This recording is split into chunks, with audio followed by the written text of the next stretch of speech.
Bonjour mesdames et messieurs, bienvenue dans ce nouveau plateau spécial. Le plus grand serment collectif de tout le Congolais est celui de bâtir un Congo, un plus beau pays dans la paix, tel qu'on narrait dans notre hymne national. Mais cette paix est restée jusque-là une lettre morte, un idéal pourchassé, poursuivi par l'ensemble de Congolais, que ce soit sur l'approche sécuritaire ou encore sociétale. La paix est une denrée très rare chez nous et constitue d'ailleurs l'élément essentiel dans les différentes politiques de développement. Aujourd'hui, comment bâtir cette nouvelle République démocratique du Congo? Quelles en sont les orientations? Comment faire? Par où commencer? Quelles sont les priorités? On en parle dans ce plateau spécial qui reçoit pour vous Alexandre Choué, qui, vous le savez, économiste, avec une longue et grande expérience. Mais avec moi sur ce plateau, Marlon Kachamou, avec qui on va co-présenter cette émission. Bonjour Marlon. Bonjour Gardi Diana, c'est un plaisir de vous retrouver encore sur ce plateau consacré aux questions de développement de la République démocratique du Congo. Merci, on dirait également bonjour à Alexandre Choué qui est notre invité aujourd'hui. Bienvenue et merci une fois de plus de répondre à cette invitation. On va commencer par une question générique parce que je rappelais aux téléspectateurs que nous avons 8 thématiques sur quoi on va essayer de développer ici. On va commencer par la démocratie et la qualité des institutions. Après, on prendra la gouvernance politique et administrative, mais également la question judiciaire et sécuritaire. On ne peut pas évoquer la question de développement sans parler de la conduite de politique macroéconomique, qui est d'ailleurs le domaine des prédilections de notre invité. On parlera de la transformation de l'économie. On parlera également du développement du capital humain, question très essentielle parce que le Congo, j'ai l'habitude de le dire, a atteint une misère intellectuelle, pas par manque d'intelligence, mais plutôt par manque de gens capables d'atteindre la dimension d'homme d'État. Et aussi, on parlera de l'environnement et développement des infrastructures, puis on va chuter par la promotion du bien-être social. Voici en fait les 8 thématiques qui feront l'objet de ces plateaux spéciaux. Alexandre Choué, une question générique pour commencer. Quel est votre regard sur la situation générale de la République démocratique du Congo aujourd'hui? Parce que en voulant prendre une directive, ça veut dire qu'on a posé un diagnostic, on s'est rendu compte qu'il y a effectivement des problèmes. Et qu'est-ce que vous voulez exactement corriger ou encore quelle est la situation qui vous pousse à sortir de votre laurier pour finalement apporter cette pierre à l'édifice pour que le Congo redore un peu son image longtemps ternie? La République démocratique du Congo est malade depuis plusieurs années. Ce qui veut dire que les défis et les problèmes rencontrés par le pays sont des problèmes structurels. Et ces problèmes touchent pratiquement toutes les dimensions de la vie en RDC. Que ce soit sur le plan politique, que sur le plan de la gouvernance étatique, et sur le plan sécuritaire ainsi que judiciaire, il y a des défis à relever. Nous en sommes conscients et tous. Au niveau de la conduite de l'action gouvernementale, il y a également des défis parce que dans le secteur public s'est installé la corruption, le népotisme, l'ensemble des comportements à repousser pour garantir l'efficacité de l'action publique. Il y a au niveau macroéconomique des difficultés dans la conduite des politiques budgétaires, monétaires. Il y a des problèmes liés à la transformation de notre économie car celle-ci est jusque-là très vulnérable vis-à-vis des chocs exogènes. Elle ne crée pas suffisamment de richesses et d'emplois pour servir le développement humain en RDC. Bref, la situation est préoccupante et elle est depuis des années. Et ce qui est encore choquant, c'est que le pays est engagé depuis longtemps dans des cycles de réformes. Et logiquement parlant, après avoir mis en œuvre plusieurs réformes, il serait important que l'architecture du pays change et que l'on s'engage sur une trajectoire de progrès soutenu, auto-entretenu et à effet bénéfique pour l'ensemble de la population ou la majorité des Congolaises et Congolaises. Mais malheureusement, il n'en est pas ainsi. Et cela montre donc qu'il y a des défis à relever. Si vous avez pris le temps de suivre les discours prononcés par tous les candidats, que ce soit le président sortant ou les autres candidats, tous ont parlé de la nécessité de transformer l'économie congolaise. Parce qu'ils ont conscience que jusque-là, notre modèle économique n'est pas adapté. Ils ont parlé d'une meilleure mobilisation des ressources publiques, tous, Parce qu'ils ont conscience que jusque-là, le pays ne mobilise pas assez de ressources publiques, ce qui bien sûr constitue un blocage ou un frein à la capacité qu'a le gouvernement à mettre en œuvre des politiques à même de créer le progrès. Ils ont tous reconnu la nécessité de créer plus d'emplois, de garantir un cadre de vie meilleur, la stabilité des prix, tout ça, c'est ce qu'il y a comme défi.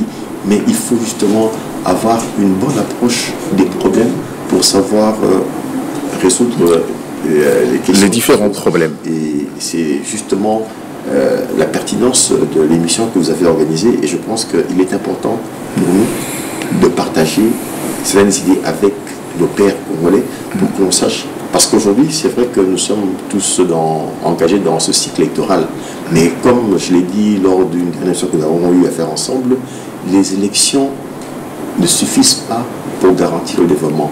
Les élections, c'est un choix qu'on opère. Et ce choix sera bénéfique que si et seulement si les gens qui sont choisis par le peuple arrivent à implémenter une nouvelle marche ou renforcer le progrès que l'on estime avoir réalisé dans certains domaines. On arrivera sur les questions de gouvernance politique et administrative. On va commencer par la première thématique. Démocratie et qualité des institutions. Marlon Katchamou. Alors, comme vous l'avez si bien détaillé, sur le plan squelettique de cette émission, nous allons prendre la première thématique, donc démocratie et qualité des institutions, avec cette première question. Est-ce qu'en République démocratique du Congo, il y a réellement la démocratie? Permettez-moi de vous poser cette question, malgré que notre pays s'appelle République démocratique du Congo. Est-ce que nous vivons réellement la démocratie dans ces pays? Bon, si nous abordons la question sur un plan historique, on peut dire que nous sommes dans un processus démocratique, mais qui en réalité n'est pas suffisamment démocratique. Et pourquoi je le dis, c'est parce que jusque-là, l'architecture politique ou le système politique du pays ne permet pas aux gens de s'exprimer totalement, notamment dans les partis politiques où les gens sont membres. Et je vais vous donner un exemple. Personnellement, j'estime qu'un parti politique, c'est un lieu de réflexion, un lieu où les idées sont partagées pour un lendemain meilleur. Mais qu'est-ce que nous remarquons? La plupart de nos partis politiques... C'est des incubateurs pour promouvoir des gens à l'administration publique et ailleurs. Justement, il n'y a pas d'idéologie et les partis ne fonctionnent pas comme il se doit. Les partis sont en fait des faits privés.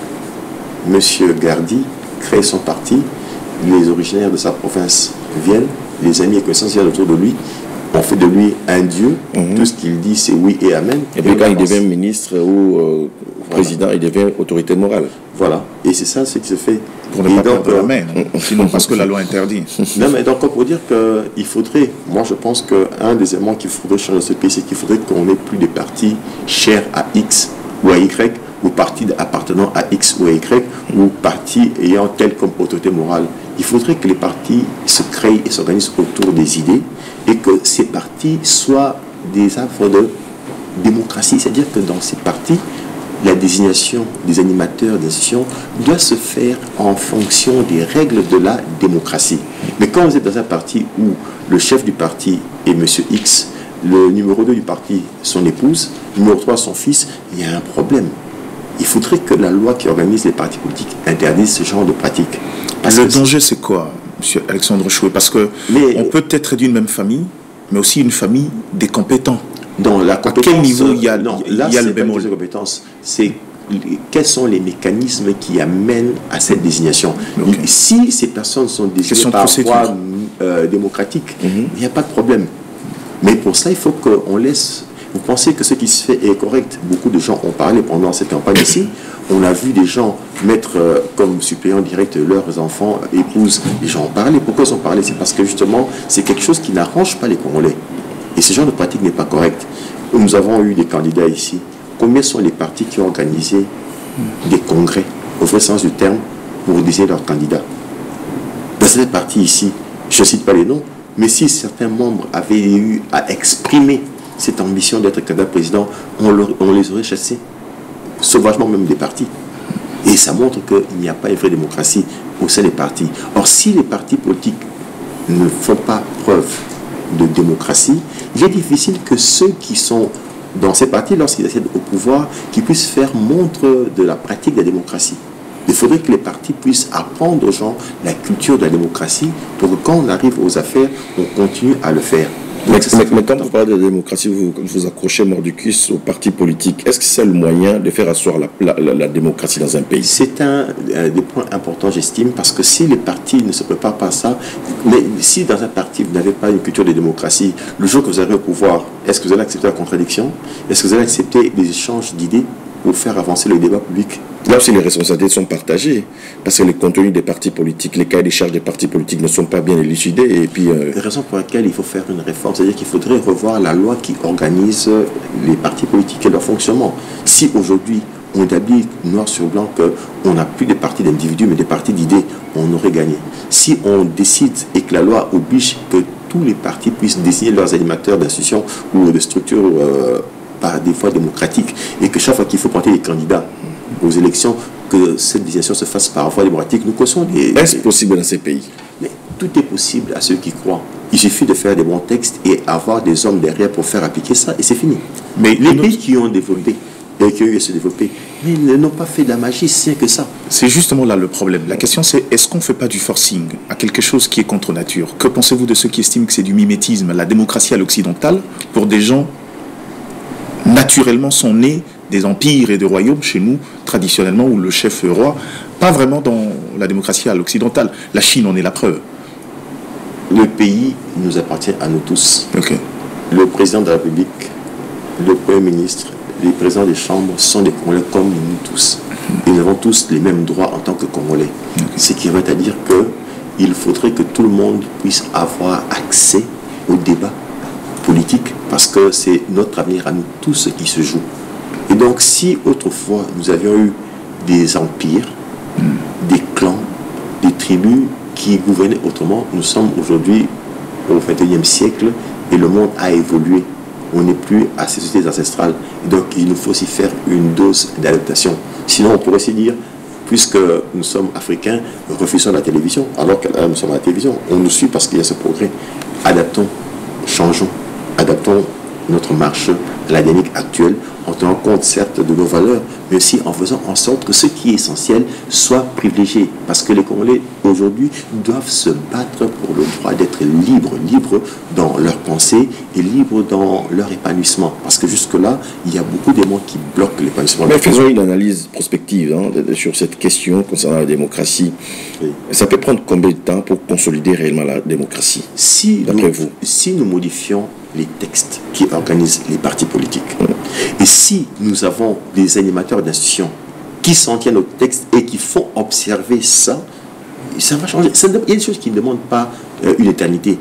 C'est pour ça que, en introduction, lorsque je parlais, j'ai fait remarquer que nous sommes engagés dans des réformes depuis longtemps, mais les choses ne changent pas. Alors là, on doit se demander si ces réformes ont réellement un vrai contenu, ou si les réformes ne sont prises que sur papier et non pas dans l'effectivité. Alors concrètement, si Félix Tshisekedi est élu, ou Fayulu est élu, si Moïse est élu, seront-ils capables de faire ce que vous êtes en train d'élucider comme propos? La capacité est là parce que nous sommes Congolais. Si je le dis, je pense qu'il y a d'autres Congolais comme moi qui réfléchissent sur ces questions.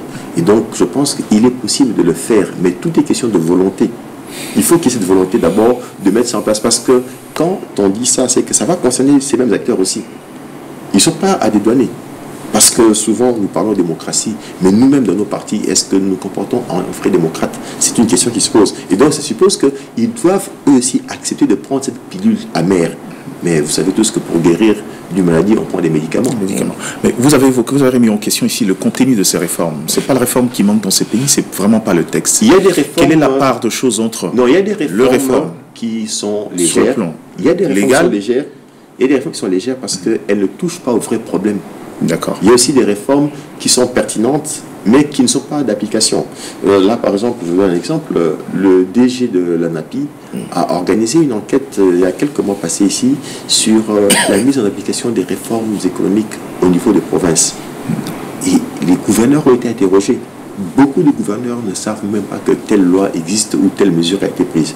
Et on a demandé même lors de Makutano 8 à certains gouverneurs quelles sont les taxes qu'on prélève dans votre province, elles sont de quelle hauteur, tout ça. Mais c'était terrible. On n'a pas eu de réponse. Et ça, c'est grave. Comment est-ce qu'on peut arriver à ce genre de situation? Et donc, des fois, les réformes sont que dans les papiers et pas d'application. Parce que Kinshasa n'est pas RDC. On peut prendre une décision ici, mais il faut transmettre les documents aux provinces et veiller à ce que les provinces appliquent. Quand l'application n'est pas au rendez-vous, qu'est-ce qu'on peut espérer? D'accord. On va chuter par cette dernière question sur la question démocratie avant de passer à la prochaine thématique.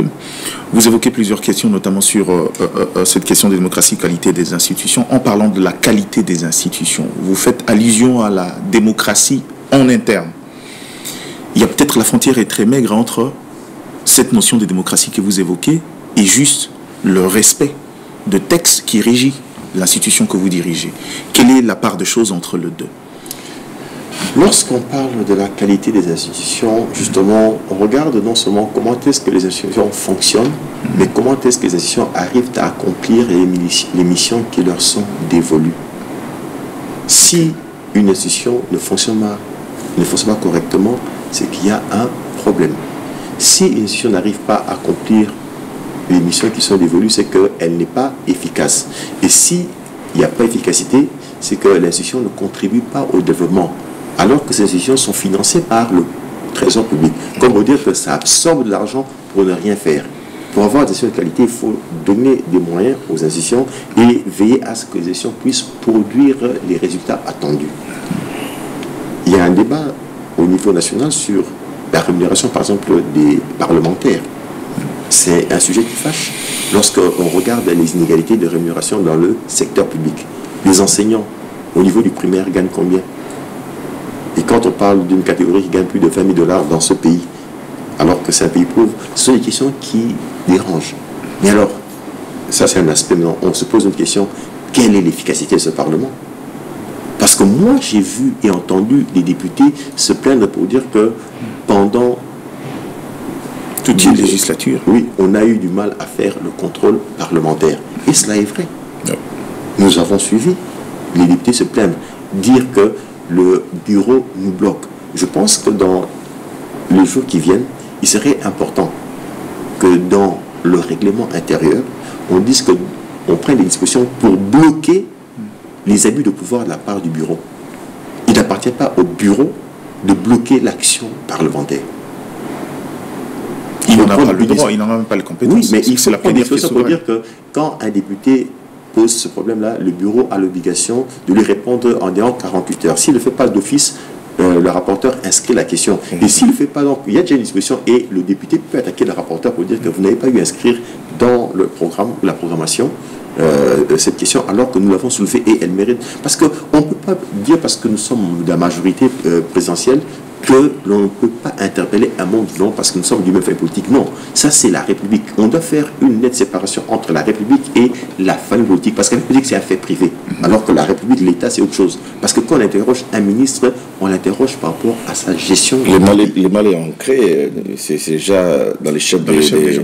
Une question de Congolais d'ailleurs pour soutenir la question de Marlon Kacham. Le mal est ancré. Si vous permettez, on veut la rupture, on veut un changement. Mais justement, il faudrait que le prochain président, si c'est le président actuel, qu'il puisse faire des efforts pour changer et montrer cette volonté-là. Une question de si c'est un nouveau, mais que l'on puisse s'engager sur cette nouvelle voie pour aider alors le Congolais à trouver sa C'est une machine exactement. À se dire qu'il faut détruire cette machine. Question de Congolais.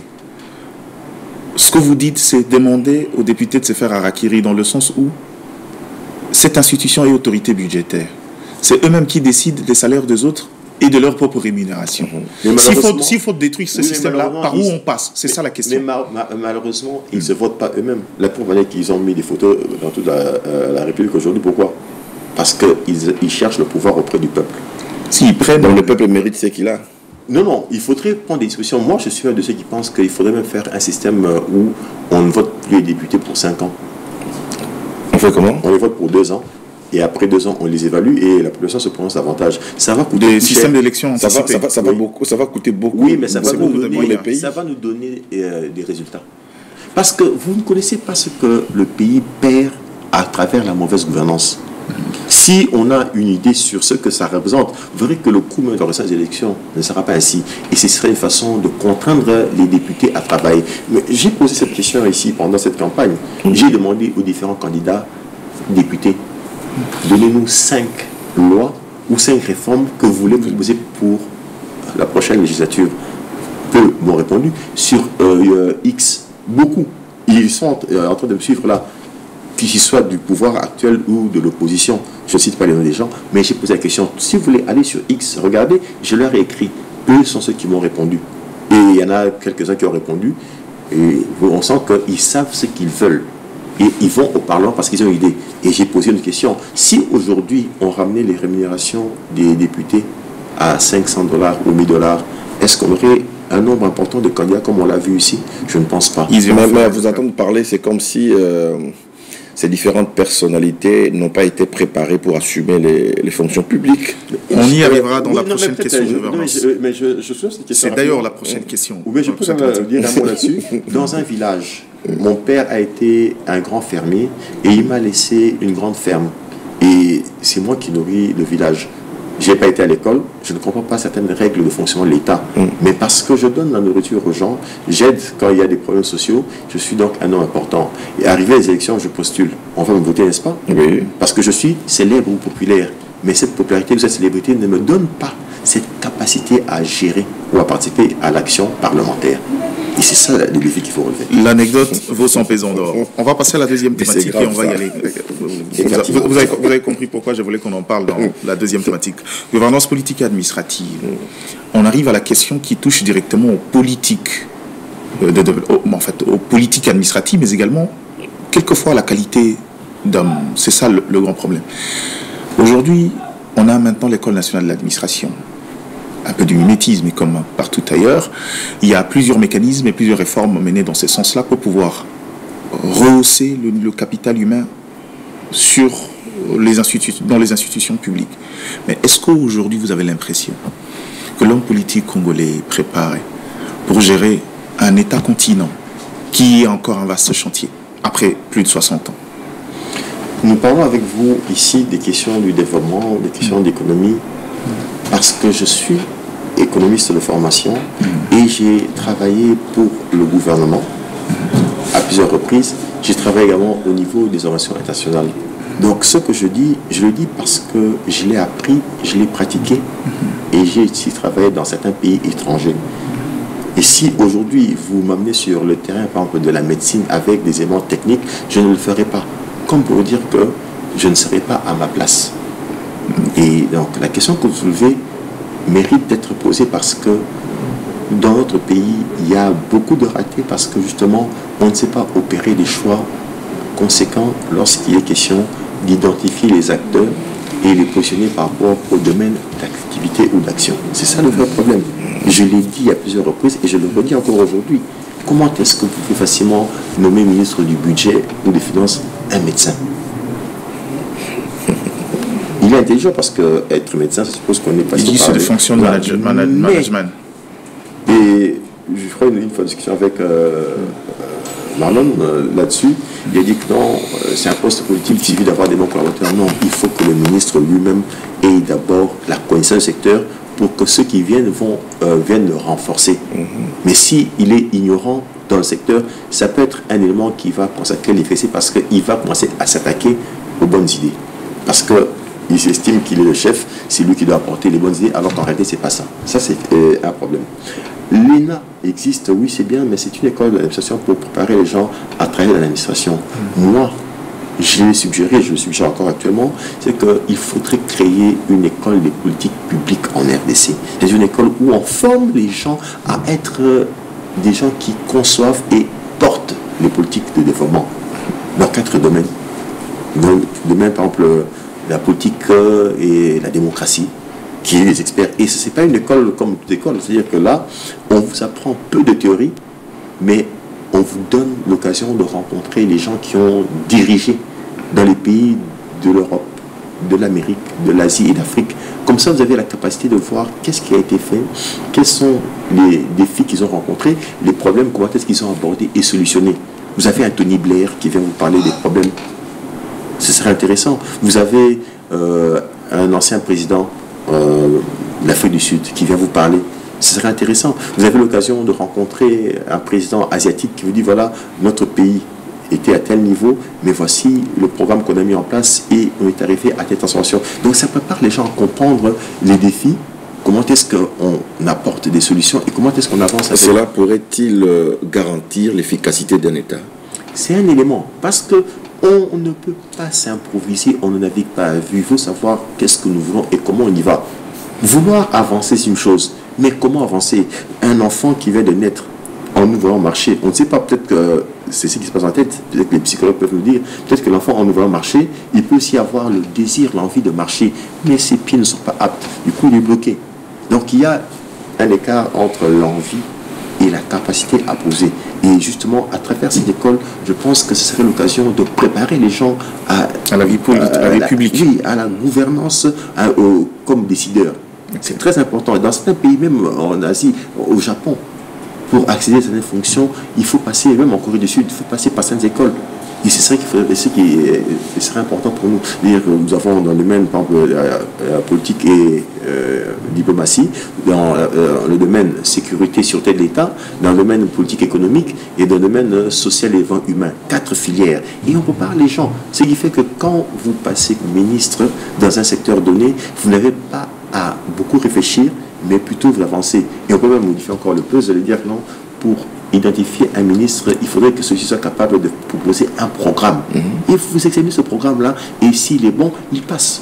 Comme ça, on juge les gens par rapport à ce qu'ils peuvent faire et réellement apporter au pays. Donc tous ces faits devraient être définis au sein d'une école. Une école, cette envergure, en tout cas, le prochain président, si c'est le président sortant, qui le prenne ça, qui mette ça en œuvre. Même la taille du gouvernement, même les fonctionnements des cabinets ministériels. Oui. Parlant de cette question, c'est une question... Mais également le rapport entre l'administration et les politiques, qui aussi est un vrai casse-tête. Là, justement, en ce qui concerne la taille du gouvernement et sa composition, il y a lieu d'insister là-dessus.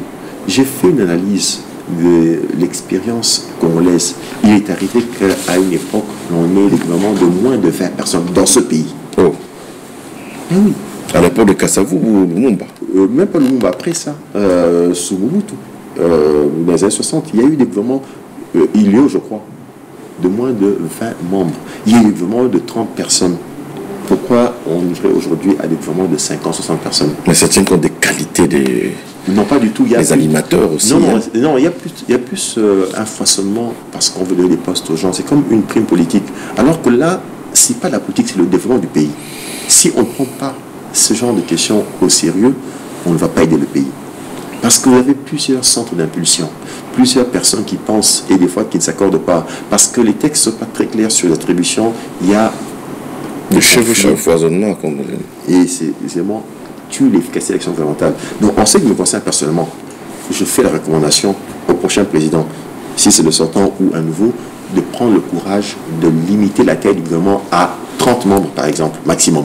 Et ne pas changer, parce que le problème aussi, c'est quoi? C'est qu'on a tendance à changer tout le temps la composition du gouvernement.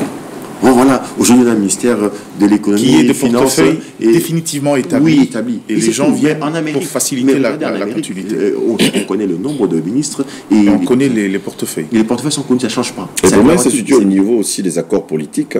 Il faut que la politique ne puisse pas l'emporter sur la raison et sur les impératifs du développement. C'est ce que je défends comme idée principale. Il faut refonder l'État. Non, mais pas refonder l'État, mais plutôt faire autrement les choses. C'est-à-dire, d'autres le font. Mais regardez, on vient de parler des USA. Mais on peut parler aussi de la France et d'autres pays. Il y a une certaine stabilité au niveau de la composition de l'équipe gouvernementale. Et c'est un élément qui garantit la stabilité dans l'action. Parce que là, la Constitution est respectée. C'est ça le vrai problème. Mais nous devons arriver à ça. Parce que le président de la République, quand il prête serment sur la Constitution. Il est garant de la Constitution. Et nous devons faire un effort pour rester là. C'est ce qui fait la force de l'État, le respect des textes. Et donc là, au niveau de la taille du gouvernement, ça c'est le premier élément. En ce qui concerne la composition, je reviens là-dessus. On doit examiner les dossiers des gens. Je ne peux pas, moi, être quelqu'un de dangereux et avoir la gestion du ministère de l'Intérieur, par exemple.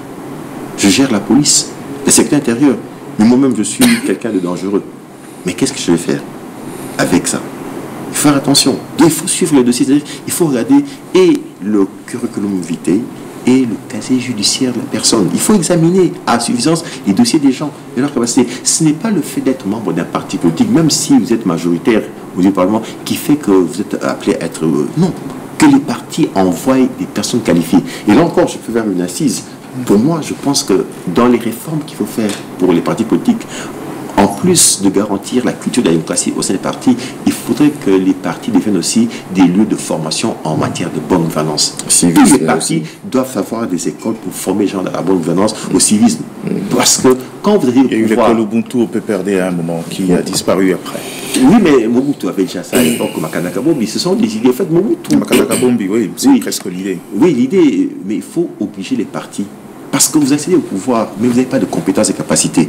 Vous allez mettre qui? Des personnes qui n'ont pas la capacité de comprendre comment fonctionne l'État, comment gérer l'État. Mais vous espérez quoi, au final? Ce sont des réformes. On a connu le passé, c'est bon, mais nous sommes en train de regarder vers le futur. Prenons le courage de faire ces réformes-là et vous allez voir que ça va aider. Parce que si tous les partis préparent les gens à la bonne gouvernance, à la culture, à la démocratie et au civisme, vous allez remarquer que quand un parti va envoyer ou mandater quelqu'un comme ministre, il aura une lecture autre de la façon de fonctionner de l'État. Il aura aussi cette culture démocratique qui va l'obliger à être humble et chercher à écouter et apprendre des autres. Et parce qu'ayant aussi appris le civisme et ayant un sens élevé de patriotisme, il va commencer à agir. Mais à un âge avancé, ça risque d'être vraiment difficile pour ces gens qui courent derrière le pouvoir. Pourquoi ne pas revenir à l'ancien système de Mobutu? Par exemple, quand nous faisons ce qu'on appelait les saluts au drapeau, par exemple. Dès que vous arrivez à l'école primaire, on vous apprend le civisme, le patriotisme. L'école peut être une jonction importante. Pourquoi ne pas revenir à l'école primaire, par exemple? Au niveau de l'école... Et grandir avec ça. Nous parlerons tout à l'heure de l'aspect du capital humain. Mais au niveau de l'école, il y a des réformes à faire. Et ça, c'est une réforme importante. Parce que dans les pays comme le Japon, quand un enfant grandit, on lui apprend que c'est ton pays. C'est à toi de le transformer, de le bâtir. Et donc, quand tu grandis avec en tête l'idée que tu peux devenir président, chef de gouvernement. Il grandit avec ça. Ce qui fait que quand quelqu'un grandit avec une ambition, avec des valeurs, il se projette autrement dans le futur. Il se comporte différemment. Il y a certaines personnes qui font n'importe quoi parce que justement, n'ayant pas d'idéal dans la vie. Mais quand tu as un idéal, il y a des choses que tu ne fais pas. On va y arriver, la dernière question sur cette thématique. Parce que je n'ai pas fini, nous étions en train de parler, n'est-ce pas, de la composition du gouvernement et des cabinets. Je voulais aller en détail là-dessus, c'est qu'il faut que les choix soient donc sérieux à ce niveau. Mais il ne faut pas que ça s'arrête là. Il faut aussi que l'on puisse être sérieux dans la composition des cabinets ministériels, cabinet du président et même cabinet des présidents des deux chambres. C'est très important parce qu'il y a des pratiques qui dérangent, le népotisme, la corruption. Ce sont des mots. Mais pour moi, la suggestion que je formule est la suivante. D'habitude, ici en RDC, lorsqu'on nomme un gouvernement, le premier se prend un décret qui fixe la taille du cabinet. Au-delà de ce décret-là, moi, je suggère que le décret puisse avoir d'autres matières, notamment imposer que dorénavant, aucun ministre ne peut travailler avec un parent de premier degré. Compétent ou pas, ce n'est pas le problème, mais on évite certaines choses. Ils feront le Ce n'est pas une forme de discrimination. Non, ils feront le chiasme, mais ils diront Marlon, tu prends ma fille, donne-moi ta fille. Non, c'est ça, même. Ça, c'est d'abord un premier élément. C'est-à-dire un parent de premier degré, épouse, époux, fille, fils, père, mère. C'est un élément. Et ça va jouer positivement. Parce que des fois, dans certains cabinets, j'ai remarqué qu'un collègue a des bonnes idées qu'il défend, qui sont bénéfiques pour la République, mais qui ne sont pas partagées par un autre collègue qui est fils du ministre et il a peur de parler parce qu'on peut le chasser. Et vous le savez très bien que ça se passe ici. Des fois, on chasse les gens sans tenir compte des vrais problèmes et même de l'intérêt de la nation. Ça, c'est un élément. Outre cela, il faudrait que pour tous les postes des cabinets ministériels, il y ait des job descriptions et que quand on propose les gens, qu'on propose en fonction de leur profil. Vous ne pouvez pas mettre comme conseiller financier quelqu'un qui ne connaît rien de la finance, même si c'est votre frère ou cousin. Non, parce que qu'est-ce qu'il va apporter? Il va créer l'anarchie. Vous apportez quelqu'un parce qu'il est de votre famille, bien, il est de votre parti, mais il n'a aucune compétence et c'est un repris de justice. Vous imaginez un peu quelqu'un qui, en Europe, était réputé faire des faux chèques et vous faites de lui directeur de cabinet au ministère des Finances. Qu'est-ce que vous espérez avoir de lui? Les gens Il sont déjà en probité morale douteuse. Il saura contourner la mafia, parce qu'il vient de ce monde-là, peut-être. Non, peut-être qu'il va, promouvoir la mafia. Il faut parfois revenir du noir pour savoir comprendre la peur qu'il y a. Non, c'est pas facile, mais c'est toi que la loi existe. Donc, avec ça, dorénavant, quand chaque ministre est nommé, il fait sa composition rapidement dans les délais. Un parti, il soumet ça au Premier ministre, qui lui soumet ça à examen, avec le concours des services de renseignement. Et après, une fois que c'est OK, on valide et on nomme. Et il y a beaucoup de tard. Vous imaginez un peu, les gens qui ont été par arrêtés sont payés. On change le gouvernement et un ministre arrive, il n'a pas de cabinet, mais pendant des années, hein, ça se fait ici. Et on paye des gens sur une liste déclarative ou une liste, ça vient d'où ça? Parce qu'on ne peut abolir les effets d'un arrêté qu'un arrêté. Cette liste-là n'a aucune valeur du point de vue juridique et donc, du point de vue finances publiques, c'est une entorse. D'accord, on va finir avec cette thématique par une dernière question. On parle de la forme de l'État, la trilogie de l'État. Aujourd'hui, quelle est la solution magique? Parce qu'on se rendra compte qu'il y a chevauchement. Le Parlement, le pouvoir exécutif, le pouvoir législatif, le pouvoir judiciaire, de temps en temps, c'est de combat fratricide qui ne dit pas son nom. Entre le pouvoir législatif et le pouvoir exécutif, l'exemple au niveau provincial, ça ne marche presque jamais sur l'ensemble de la République. Alexandre Choué, qu'est-ce qu'il faut faire pour résoudre ces problèmes-là? Parce que pour beaucoup, c'est question d'hommes en fait. Est-ce que d'abord, aujourd'hui, le pouvoir central a la capacité de sanctionner un gouverneur? Il y a des réformes qu'il faut faire. Le gouvernement central est incapable, au regard des textes actuels, de suivre l'action des provinces et sanctionner. Mais il y a des gouverneurs qui ont été repêchés ici à Kinshasa pour être sanctionnés. Ici à Kinshasa. Par voie judiciaire, lorsqu'il y a eu une plainte. Mais des sanctions administratives de la part du gouvernement, il faut reconnaître qu'ils n'en ont pas le pouvoir au nom de la décentralisation du pouvoir. Non, la décentralisation, c'est nous-mêmes qui faisons le design de la décentralisation. Et nous devons le faire par rapport à nos besoins. Parce que si nous laissons, on ne peut pas espérer le développement. Parce que quand on a décentralisé, c'était parce qu'on voulait justement rapprocher les décideurs de la population. Mais les gens qui sont censés se rapprocher, lorsqu'ils se comportent mal et qui se comportent en gangster, excusez-moi l'expression, ou bien ils n'ont pas d'égard par rapport à la population qu'ils gèrent, qu'est-ce qu'on peut attendre ou espérer? Il faut que justement que le pouvoir central ait la capacité d'intervenir et sanctionner. Dans ce cas, il faut faire en sorte que le gouverneur ne soit pas élu. Parce qu'il est difficile de donner à quelqu'un qui est nommé le pouvoir de sanctionner, c'est lui qui a le suffrage. À ce niveau-là, il faut reformer le texte. Au fait, c'est un choix, mais c'est à nous de payer ce choix-là, parce que les textes, c'est nous qui les fixons. On peut dire que oui, Mike a été élu, mais vu tel élément, il doit rendre compte à tel. Et s'il ne le fait pas à tel niveau, il y a une sanction. Il faut qu'il en soit ainsi. Parce qu'il y a des choses qui se font qui sont dangereuses. Donc les assemblées provinciales ne servent à rien, c'est ça. Bon, il y a de la corruption, il y a de la faiblesse, mais vous savez, il y a des ministres provinciaux qui peuvent avoir des idées contraires au gouverneur, et le gouverneur peut être dans une erreur grave, mais le ministre provincial préfère se taire parce qu'il veut préserver son poste. Un peu ça. Il y a un problème d'équilibre dans les pouvoirs.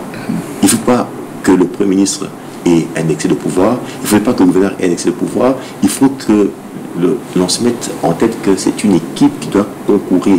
Mais lorsqu'il y a des soucis, ça dérange. Nous avons suivi ici, par exemple, à Kinshasa, on nous a dit que plusieurs ministres de la ville de province de Kinshasa ne sont pas payés, ils ont des salaires. Et certains parmi eux l'ont dit. Comment vous comprenez ce genre de choses?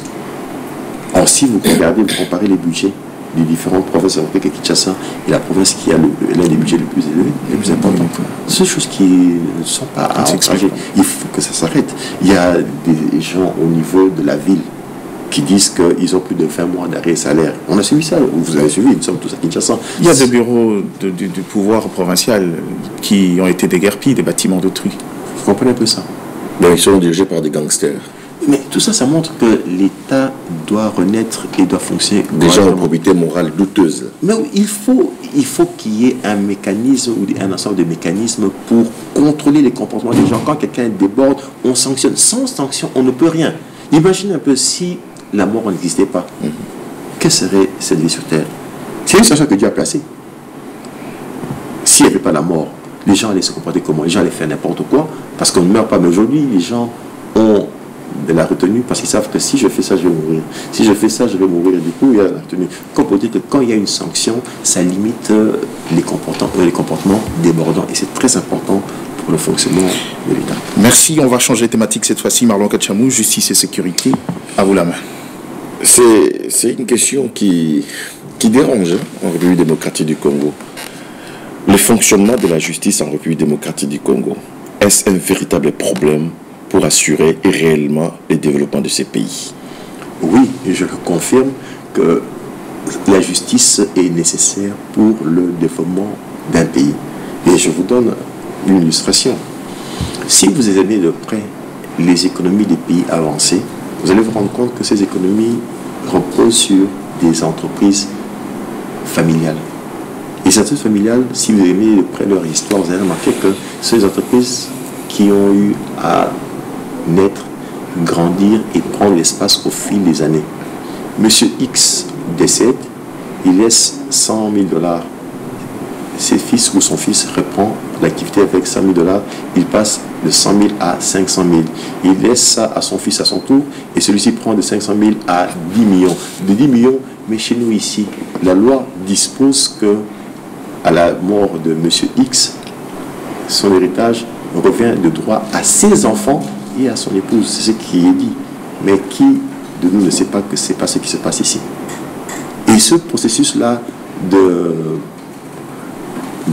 spoliation, de possession des héritiers, c'est un élément qui tue le processus d'accumulation du capital. Or, l'accumulation du capital est à la base de la croissance et du développement de l'économie. Donc, sans justice, on ne peut pas développer une économie. Et chez nous, le problème, c'est qu'il y a plusieurs problèmes. Il y a des problèmes d'infrastructure. Il y a certains territoires où il n'y a pas des représentants de la justice, parce qu'il n'y a pas d'infrastructure. Or, là où vivent les hommes, il manque là des conflits et des problèmes. Ce qui veut dire qu'il faut qu'il y ait normalement des instances de la justice pour pouvoir gérer le quotidien et les problèmes qui apparaissent. Mais quand il n'y a pas, qu'est-ce qui se passe? C'est l'anarchie parce que la population se rend justice. Ça, c'est un élément. Donc, il y a un problème d'infrastructure. À part les bâtiments, mais nous sommes quand même à l'ère du numérique. Mais il faut que les gens travaillent de manière moderne quand on n'a pas l'accès à l'Internet. Et regardez même les bureaux. Est-ce qu'il y a des ordinateurs, des imprimantes? On a ce qu'on appelle des dactylos. Oui, c'est la génération. Donc, ce sont des choses qu'il faut corriger. Et à part ces aspects liés aux infrastructures, il y a aussi des questions qu'il faudrait régler. Ce sont des questions liées à la liberté d'exercer. Il faut laisser au pouvoir judiciaire la latitude de faire correctement son travail. Vous faites allusion à l'efficacité, à l'équitabilité? Oui, là je fais allusion d'abord aux interférences, parce que dans la plupart des pays africains, il y a souvent des interférences du pouvoir politique dans les décisions judiciaires. C'est une chose qu'il faut corriger. Il faut limiter strictement cette intervention pour laisser la justice faire son travail correctement. Mais pour que la justice fasse son travail correctement, il faut lui donner les moyens. Parce que quand vous payez mal les gens qui sont censés dire le droit, rendre la justice, vous les exposez aussi à la corruption. Donc il y a plusieurs problèmes, mais il faut les aborder.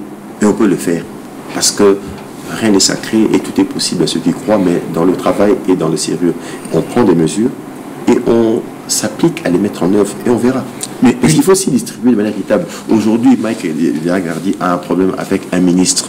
Mais on va l'écraser, même quand ils vont... La démocratie du plus fort. Oui, voilà un peu ça. C'est pas normal. Le ministre peut en tort. C'est pas le fait d'être ministre qui vous rend supérieur aux autres. Non, pas du tout. Et ça, c'est une confusion. Je vous donne un exemple. À l'époque, j'étais à la primature, j'étais collaborateur d'un premier ministre, et vers Delvaux, nous étions là. Il y avait devant moi des gens qui prenaient du carburant à la station. Moi, je suis arrivé, j'attendais, et après mon tour, je vois un véhicule passer. Et un monsieur qui arrive là, il veut prendre du carburant avant moi. Je lui dis, monsieur, vous êtes arrivé? Oh, je suis major. J'ai dit, mais vous êtes major, et après, ça veut dire quoi? Le fait d'être major ne fait pas que vous soyez arrivé ici avant moi, vous allez prendre après moi le carburant. Il a voulu hausser le ton, et c'est là que je lui ai montré ma carte pour dire que j'étais collaborateur du Premier ministre. Et là, mon frère, Tu dis non, c'est pas question de frère, parce que je travaille à la pointure que vous me dites ça. Et si une personne qui n'était pas à la pointure, c'est quoi votre réaction? C'est pas correct. On doit apprendre à respecter l'homme congolais parce qu'il a le droit d'être respecté. Même s'il n'a pas de l'argent, ce n'est pas l'argent qui fait la valeur d'une personne. Et les droits nous sont accordés ou donnés parce que nous sommes congolais. C'est notre pays. Voilà, une question. Aujourd'hui, vous évoquez les problèmes d'infrastructure dans le niveau de l'appareil judiciaire, mais comment en parler dans la mesure où c'est un service rentable? Peu de gens le savent, mais le service de l'État, l'appareil judiciaire, est rentable par les amendes, par des réquisitions de l'argent à gauche, à droite. Qu'est-ce qu'on en fait? Effectivement, c'est qu'il faut réorganiser. Il y a des problèmes d'infrastructure, mais il y a des problèmes d'organisation et la manière aussi de gouverner le secteur. C'est important que l'on puisse voir qu'est-ce qu'on peut faire pour améliorer la manière d'organiser le secteur et de faire fonctionner pour que l'on puisse avoir accès à de meilleurs résultats et aussi avoir la possibilité de distribuer de manière équitable la justice entre les différentes catégories sociales. Parce que ça, c'est un vrai problème qui dérange les gens. Mais il y a une autre question aussi. Mais quelle lecture faites-vous des différentes réformes menées dans ces secteurs? En tout cas, on est dans les réformes depuis des années, mais les plaintes continuent, puisque le président de la République sortant lui-même se plaint. Vous comprenez qu'il y a un problème. Et là encore, il y a quand même des questions qui fâchent ou qui dérangent la population. Disons-le, l'inspection générale des finances a eu à soulever plusieurs problèmes. Les gens sont allés en justice. L'argent a réellement disparu des comptes de l'État. Et les gens ont été acquittés. Du coup, il y a une question qui se pose. Si on a acquitté les gens, ça suppose que les magistrats qui ont eu instruit le dossier ont mal fait leur travail, qui démissionnent. Malheureusement. Donc il y a un problème. Parce qu'il faut faire attention. Moi, j'ai suivi, il y a une série américaine qui passe ici, New York, Police criminelle, quelque chose comme ça. Il y a des magistrats qui ont été amenés à démissionner parce qu'ils ont instruit un dossier sur base de fausses informations. Ils ont voulu inculper les gens, mais au bout du compte, on a établi que c'était pas ça. Ils ont été amenés à démissionner. C'est ce qu'il faut.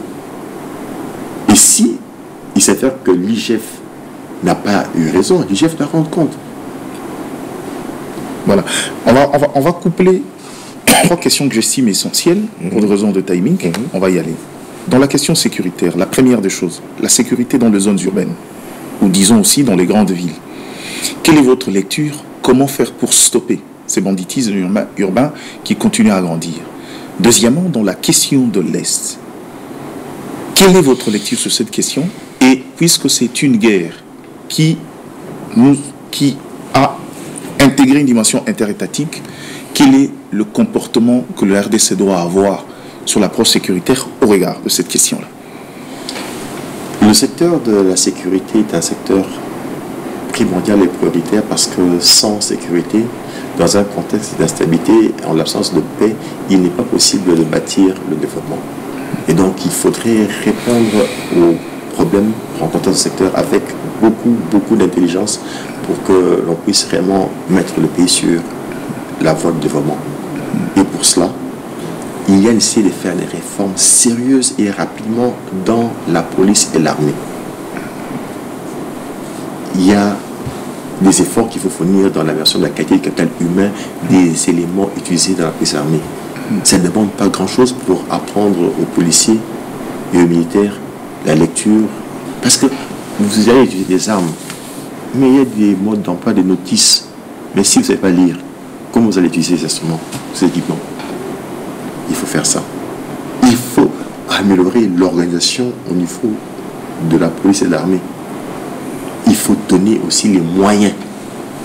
Et les moyens aussi en termes de rémunération. Les conditions de vie dans lesquelles vivent nos éléments de la police et de l'armée ne sont pas bonnes. Ce sont des personnes qui ont accepté de sacrifier leur vie pour le pays. Et on doit les prendre avec beaucoup de considération. Parce que quand les armes crépitent, c'est quoi l'attitude? Nous, on se cache. Et c'est eux qui descendent sur la rue pour essayer de remettre de l'ordre. Et ils prennent des risques énormes. Mais quel est la première risque que nous leur donnons par rapport à ce qu'ils font comme sacrifice? Il faut qu'on change. Est-ce que le salaire, la lecture et les infrastructures pourront résoudre le problème de Koulouna et tout ce qu'on a comme violence dans la ville, par exemple? Il faut d'abord organiser la police ou réorganiser l'armée et la police comme telle. Et aussi avoir un mode de gestion des armes, des munitions, parce qu'il y a des armes légères qui circulent ici et là. À l'époque du président Kabila encore, il y avait des bouclages ici et là, on trouvait des gens avec des armes. Ça suppose qu'il y a un problème de gestion des armes. Il faut que l'on améliore toute la gouvernance dans le secteur de la police et de l'armée. Ça, c'est une chose, ça c'est vraiment au niveau organisationnel. En ce qui concerne le phénomène Koulouna et les kidnappings, il faut qu'il y ait des actions. Mais le phénomène Koulouna, c'est dangereux. Combien sont ceux qui ont perdu les membres de famille à cause de ça? Il faut attaquer ce problème. Il faut que la police soit bien équipée et que l'on puisse arrêter et emprisonner sévèrement les gens qui sont auteurs du mal. On ne peut pas laisser des brigands entrer en prison et les faire sortir rapidement. C'est ce qui se fait. Comment vous comprenez ce genre de choses? C'est facile de faire ce genre de choses parce qu'on n'a pas été victime. Mais le jour que vous perdez un membre de famille, c'est là que vous comprenez. Alors que ce qui arrive à X peut servir à Y, nous devons revoir notre façon de penser. Ce phénomène Koulouna vient du fait qu'il y a des jeunes désœuvrés. Et donc, au niveau du chapitre social, il faudrait qu'il y ait aussi une politique pour pouvoir mieux utiliser les jeunes désœuvrés. L'alternative service national aujourd'hui. Oui, mais il n'y a pas que ça, il y a lieu de développer d'autres idées. On peut utiliser d'autres idées, mais c'est une main-d'œuvre qu'on peut utiliser dans les travaux à haute intensité de main-d'œuvre. Mais tout dépend de comment est-ce qu'on s'organise. Mais d'abord, il faut arrêter le mal. Il faut utiliser la force publique pour arrêter et mettre hors état de nuire ces personnes et ensuite voir comment assurer leur réinsertion dans la société. Mais il faut le faire. Au niveau de l'Est de la République, cette situation n'est pas à discuter, elle nous dérange. On appelle combien de personnes? Ici, pendant des années, il faut que l'on règle cette question. La voie diplomatique, oui, elle est là, elle restera là. Mais je suis de ceux qui pensent que pour arriver à faire respecter nos frontières, il faut que l'on soit fort sur le plan militaire. Et on doit être capable d'avoir une action militaire pour régler ça. Donc cette voie-là est pour moi une bonne voie. Mais il faut avoir une stratégie. Dire, c'est une chose, faire, c'est une autre. Il faut avoir une stratégie.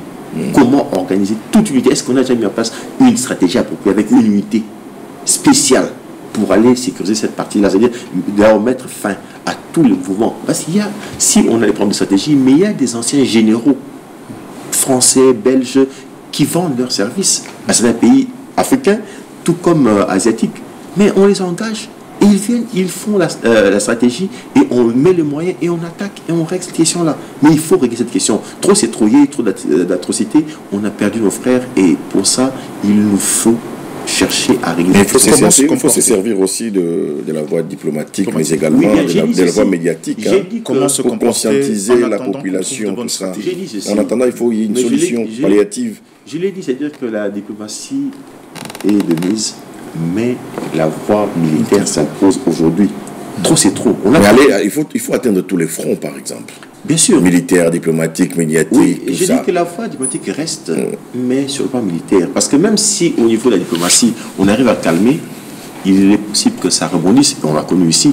Il y a eu des discussions avec parrainage certains pays, partenaires ou amis. On a signé des accords. Il y a eu accalmie, ça a repris accalmie. Donc il y a une récurrence. Et cette récurrence montre que la solution ou les solutions diplomatiques ne sont pas totalement efficaces. Or, si on règle la question et que les forces congolaises arrivent à sécuriser cette bande-là, c'est autre chose. Et pour moi, par exemple, je pense que ce serait l'occasion, comme cette partie est riche sur le plan de la terre, on peut utiliser le génie militaire pour reconstruire les infrastructures, des trucs là-bas, mais aussi développer une activité agricole pour avoir une sorte de base de facto des hommes armés congolais défendant la nation. Et recréer un cadre de vie propice pour... Et là, la frontière sera sécurisée. Ça, c'est ce que moi je pense. D'accord. On va passer à l'autre thématique. Après justice, sécurité, après conditions politiques. On va maintenant cette fois parler de la conduite des politiques macroéconomiques. Un secteur de prédilection. Un secteur de prédilection. Pour vous. Je rappelle aux gens qui vous suivent que plusieurs fois conseiller à la primature de, je crois, Muzito, Koyagalo, Badibanga, Matata, et surtout au niveau de Matata où ce concept a pris forme et que le Congolais se sont familiarisés avec la notion du cadre macroéconomique. Aujourd'hui, c'est un tout. On préférait l'aborder comme ça. Dans ça, il y a la question politique monétaire, dans ça, il y a la question de gestion, la question des agrégats économiques dans sa diversité. Alexandre Choué, aujourd'hui, le Congolais vous écoute surtout sur cette question. Qu'y faire pour relever la politique macroéconomique congolaise qui jusque-là continue à nous emmener dans un paradoxe. On nous cite des indicateurs de croissance, mais dans la réalité, c'est du noir en fait. Lorsqu'on parle des politiques macroéconomiques, on fait allusion à la politique budgétaire et à la gestion de la dette publique, ainsi qu'à la politique monétaire, qui est aussi comprenant la politique de change, s'il faut parler ainsi. Alors, dans notre pays, effectivement, cette situation macroéconomique a souvent été préoccupante dans la mesure où il y a eu manque de discipline dans la manière de gérer les finances publiques. Et cette indiscipline dans la gestion des finances publiques a conduit souvent au recours aux avances de la Banque centrale pour financer les opérations de l'État. Pratique qui a nourri l'inflation et donc détérioré le pouvoir d'achat de la population et affecté le bien-être social. C'est ça en fait ce qui se dessine. Et pour cela donc il y a beaucoup à faire. Au niveau des finances publiques, il faudrait d'abord que l'on puisse revoir les mécanismes par lesquels nous collectons l'argent de l'État. Il n'existe pas à ce jour un modèle macro-fiscal en RDC qui nous permet de dire réellement qu'est-ce que l'on peut gagner en termes de recettes publiques eu égard au texte de loi qui organise la gestion ou la gouvernance des finances publiques en RDC. Il n'y a pas ce modèle. Ce qui fait que certaines prévisions de recettes qui sont faites en RDC ne sont pas faites au niveau requis. Je donne un exemple. L'administration X est capable de mobiliser 100 millions, mais vous lui demandez de mobiliser 1 million. Et quand elle fait 100 millions, vous donne 1 million, vous allez dire que vous avez fait 100%, n'est-ce pas, des assignations. Mais en réalité, il y a 99% qui s'évadent. C'est ce qui se fait en RDC. Okay. Au niveau des administrations à l'intérieur, il y a des problèmes. Je crois l'avoir déjà dit. Quand, par exemple, dans une administration comme la DGI, vous avez un directeur de la DGI qui est à la fois conseiller fiscal d'une entreprise commerciale de renom. Mais il y a un problème de conflit d'intérêts. Et cette position fait que l'on ne puisse pas servir correctement les intérêts de l'État. Et ce qui fait que ça minore les recettes à collecter. Donc il faut corriger ça. Il y a des recettes qui échappent parce que justement, il y a des interférences. Certaines personnalités, parce qu'étant bien positionnés au niveau politique, au niveau de la sécurité ou de l'armée, les gens font des interférences. Ce n'est pas correct. Il y a des entreprises qui déclarent des pertes, mais la DGI n'a pas la capacité de faire un travail de contre-expertise pour s'assurer que cette déclaration est correcte. Et si vous le faire, vous recevez des coups de fil, soit des gens de telle organisation ou tel niveau, ou c'est même vos supérieurs hiérarchiques sur le plan de l'administration publique. Mais il y a un problème. Donc si nous arrivons à corriger ça, on est capable d'accroître de manière substantielle, je le dis bien, les recettes de l'État. Et cette vision ne doit pas s'arrêter au niveau central. Le chiffre. À la limite, une fois ce cadre macro-fiscal établi et qu'on va sur les indicateurs... On peut aller même à plus de 20 milliards de budget. On peut aller à 20 milliards de plus budget. De 20 milliards. Ok.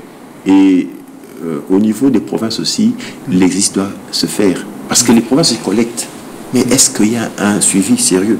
Mais à l'époque, on nous disait ici que dans certaines administrations provinciales, il y avait plus de 100 comptes bancaires.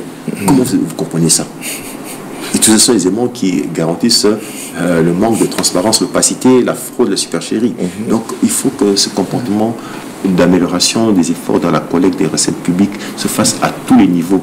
Et il faut pour cela renforcer le contrôle. Il faut que les acteurs, même le ministre, on doit contrôler le ministre. Le ministre ne peut pas avoir des pouvoirs extraordinaires dans les pays sérieux. Aujourd'hui, il y a l'IGF qui fait ce contrôle en amont. Je vais parler de l'IGF, mais je vais d'abord ceci. Dans des pays sérieux, quand quelqu'un a un problème avec le fisc et qu'il établit qu'il a fait preuve de fraude, on le sanctionne sévèrement, qui qu'il soit. Et j'aime bien le dire, même si c'était Michael Jackson, il est suivi. Dans des pays sérieux. Oui. Donc nous ne sommes pas un pays sérieux. Mais il y a un problème de sérénité à ce niveau-là. Parce qu'il y a des gens qui ne payent pas les impôts et on ne fait pas les redressements. Et quand il y a des redressements qui se font, il y a des interférences. Il faut limiter ce genre de pratique. On ne peut pas cajoler ou caresser une personne qui a eu à contrôler le fisc délibérément. Non. Il faut qu'on se la rigueur. Mais alors, les réformes menées dans ce secteur-là sont-elles suffisantes ou il faudrait les approfondir? Qu'est-ce qu'il faut refaire cette fois, hormis ce que vous venez déjà d'évoquer? Non, c'est-à-dire qu'il faut qu'il y ait ce courage-là de dire non, plus de question que ce genre de pratique se fasse. Comme nous l'avons dit tout à l'heure avec vous, il ne suffit pas que d'écrire sur un papier que voilà, non, il faut que l'on écrive et que l'on applique ça. Les dire et les faire. À l'époque, oui. À l'époque, par exemple, il a été établi que les exonérations, ce qu'on appelle dépenses fiscales accordées, se faisaient de manière peu correcte, c'est-à-dire en violation de certaines dispositions légales. Feu de Ruiza, DG de la DGDA, à l'époque, a dit que si nous corrigeons, on peut multiplier par 2 les recettes de la DGDA. Il l'a dit. Mais moi, j'étais scandalisé aussi. À un moment donné, j'ai entendu des ministres qui disent oui, on doit casser cette histoire d'exonération, mais ils signent 32 documents d'exonération. À un moment donné, j'ai entendu moi-même de propres oreilles. Donc, ce sont des choses qui ne sont pas correctes, il faut arrêter. Il ne faut pas qu'annoncer, on annonce et on le fait. C'est ça ce qui est important. Okay. Donc, à ce niveau-là, si on arrive à mieux mobiliser, ça donne au gouvernement les moyens de sa politique. Parce qu'on peut avoir un ministre brillant, mais il peut s'avérer qu'il ne soit pas brillant dans son action parce qu'il n'a pas les moyens de sa politique. Pour ça, donc, il faut faire des efforts dans la mobilisation. Et quand on mobilise, il faut mettre en place des mécanismes pour octroyer facilement les crédits budgétaires aux ministres pour faire. Mais quand, par exemple, les arbitrages se font à la tête du client, ça dérange. Ou si le président ou le Premier ministre décidant, parce que c'est un ministre qui m'est favorable, dans un cadre de droit de l'Union nationale, on donne pas, ça c'est pas responsable. Pour un pays qui veut avancer, c'est pas responsable. Deux questions essentielles. Oui, alors, côté des dépenses aussi, il y a aussi des efforts à fournir. La chaîne de la dépense souffre. Il y a les différents rapports de l'ODEP, n'est-ce pas, qui nous font remarquer que les procédures ne sont pas observées. Et comment on peut expliquer que M. X a une créance sur l'État, on engage, on liquide, et ça arrive au niveau du paiement, ça fait des mois et des mois, si pas des années. Comment corriger ça? Mais avec la numérisation, on peut corriger ça. Okay. Avec les sanctions. Mais qui ne sait pas que quand les dossiers de paiement passent, il y a des gens qui prennent l'argent. On joue à un jeu de dupes. Qui ne connaît pas, nous sommes Congolais. Il faut prendre le courage de prendre cette pilule amère et arrêter. Il y a des gens qui, avec tout ce qu'ils prennent comme rémunération ici et là, prime ici et là, qui ont peut-être 50, 100 000 $ le mois. Comment vous comprenez des choses pareilles dans un pays comme la RDC? Or, les finances publiques sont là aussi pour l'équité. Il faut se faire arrêter. Moi, je suis agent de l'État, je travaille dans un comité de réforme où je crois, déjà le mois, on paye 10 000 $. Je pense que c'est largement supérieur à ce qu'on paye à un agent en moyenne, n'est-ce pas? Mais après une réunion qui s'inscrit dans le cadre de mon travail normal, je reçois encore une enveloppe de 2 000, 3 000 $. Donc, j'ai suivi, j'aimais le dire, sur Twitter, il y avait des discussions là, des gens qui faisaient des comparaisons. Aujourd'hui, on paye un enseignant 400 000, mais quand on regarde le taux de change, ça fait 150 $. Et à l'époque, en 2012-2016, on payait autant, et c'était 180 $. Et j'ai réagi sur Twitter, j'ai dit que oui, 180, 150, c'est pratiquement la même zone. Mais ce qui est choquant, c'est quoi? C'est que même à l'époque là-bas, il y avait des gens qui, pour le week-end, avaient 500 $. Parce qu'on est dans un cabinet, chaque week-end on a 500 $. Et donc 4 week-ends, ça fait 2000 $. Mais celui qui enseigne les enfants pendant tout un mois n'a que 180 $. C'est pas correct. C'est un contraste. Donc deux questions que je veux coupler. La première des questions, c'est la problématique de la politique monétaire. Nous la recette Alexandre Choué, mais après il y a une question qui vient. Parmi les plus grandes faiblesses de la Banque centrale, on parle aussi de l'incapacité de financer l'économie. Dans ce concept-là, quelle est la recette Alexandre Choué? Qu'est-ce qu'il faut faire pour pouvoir corriger ces éléments? En fait, tout à l'heure, dans mon introduction, quand je répondais à cette question, j'ai fait remarquer que souvent, le gouvernement a eu à ne pas maîtriser la gestion des finances publiques.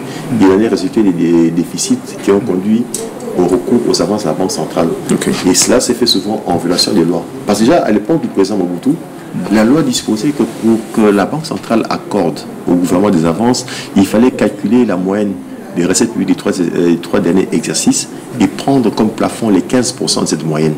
Mais dans la pratique, on est allé au-delà. Ce qui fait que la Banque centrale a eu à dépenser plus pour prêter à l'État et l'État n'en remboursait pas. Et c'est un élément qui a affecté la position de la Banque centrale. Parce que pour avoir des billets à donner à l'État, il faut sortir de l'argent, acheter soit du papier, acheter de l'encre, faire travailler des gens pour imprimer et assurer la livraison. Donc tout ça, ce sont des éléments de coûts qui ont affecté la conduite de la politique monétaire. Et la solution, c'est quoi? C'est que d'abord, il faut garantir l'indépendance de la Banque centrale par rapport au pouvoir central.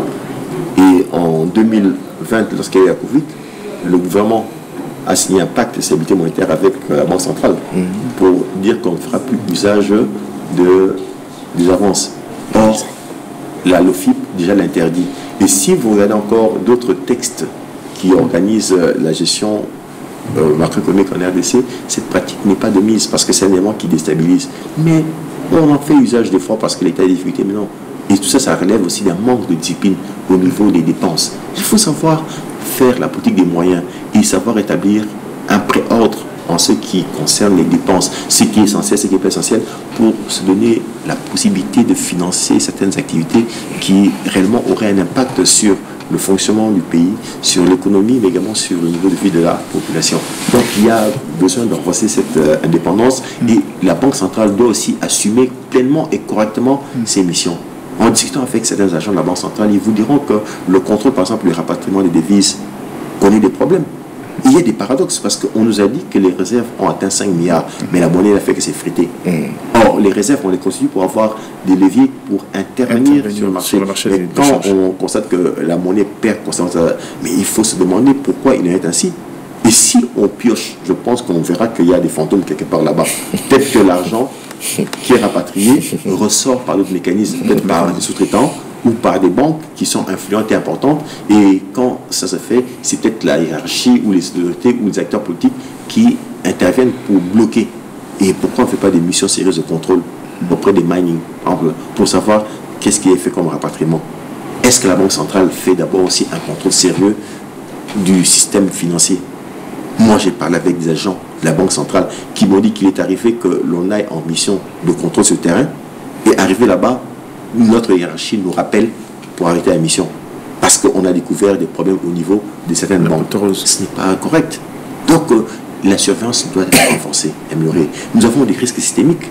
Le taux de dollarisation est de combien? De plus de 80% au niveau de l'économie. Et tout se joue au niveau de quelle banque? De Citibank, qui est la banque correspondance. Imagine si Citibank aujourd'hui tombe, ou a des problèmes, ferme ses portes ici. Voilà ce que ça suppose, parce que l'économie est fortement dollarisée, notre capacité à importer. Les transactions que nous faisons ici, il y a beaucoup de choses. Et c'est pour ça qu'il faut faire des efforts pour garantir la stabilité de la monnaie nationale dans la durée, recréer la confiance et amener les gens à utiliser de plus en plus le franc congolais que le dollar. Mais malheureusement, on a lancé des initiatives.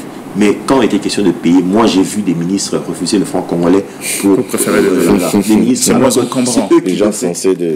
Oui, j'étais à la primature, j'ai vu un ministre demande un paiement, le Premier ministre autorise, c'est moi qui fais le dossier, autorise, et quand le Premier ministre demande qu'on puisse payer en franc congolais, le ministre, moi j'ai vu des ministres qui m'ont des fois attaqué en réunion, mais finalement, j'ai dit, mais nous sommes congolais, c'est notre monnaie. Mais vous comprenez un peu, c'est des problèmes pareils. La question que vous évoquez du financement de l'économie, mais c'est vrai qu'il y a des banques ici qui ont beaucoup de liquidités, mais qui n'arrivent pas à prêter, mais pourquoi? Parce qu'il y a des éléments de risque. Il faudrait que le gouvernement mette aussi en place une politique.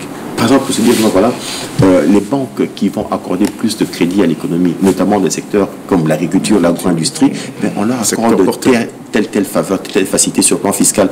Mais c'est un élément une incitation parce que, au fait, ce qui fait qu'on puisse infléchir les comportements des acteurs, dans un sens, je préfère la collectivité, c'est la nature et l'efficacité du système d'incitation qu'on met en place. Si aujourd'hui on dit à Marlon Kachamou que chaque jour, si vous arrivez au bureau à 7 h, vous avez une prime de 10 000 $, mais je pense qu'il va m'arriver à 4 h du matin. Oui, mais à 6 h, mettons 6h30. Il sera arrivé à 6 h. Donc c'est juste une façon de dire que si le système est efficace, il peut amener les gens à un comportement. Mais il faut le faire parce que l'argent que l'on mobilise ici, à quel taux de transformation pour financer l'économie? Très faible. Le crédit à l'économie est très faible. Ce qui fait qu'on a une capacité très limitée de financement à l'économie et on ne peut pas prétendre bâtir une économie forte sans financement. Diana, je remarque que nous avons toujours de la matière quand nous avons en face de nous Choué, Alexandre.